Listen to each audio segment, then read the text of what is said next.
Young and old, all clamoring for something to eat. The UN now says 1/4 of Gaza's population is a step away from famine.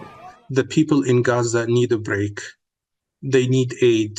They need humanitarian and medical. Riyam al-Safadi is a Syrian Canadian who just a few days ago made the nearly impossible trip into Gaza as a part of a convoy with the WHO and other organizations delivering suitcases of medical aid to hospitals and clinics in the south.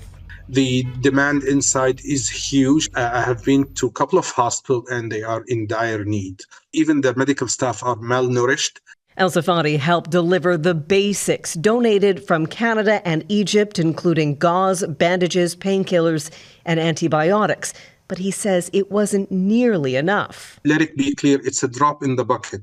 The situation is so dire, attempts are underway to bring in aid from the sea, with 200 tons of food approaching Gaza over the Mediterranean. I'm very hopeful that we can be bringing millions and millions of meals daily.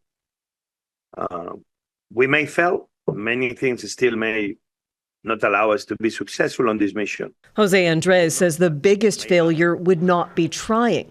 While some aid is trucked in or dropped by planes, a second barge was loaded in Cyprus. Several American Army military vessels are also en route to Gaza with supplies and engineers. They're tasked to build a temporary roll-on, roll-off pier, which could end up looking something like this. An artificial floating harbor similar to those built in Normandy by Allied forces during the Second World War.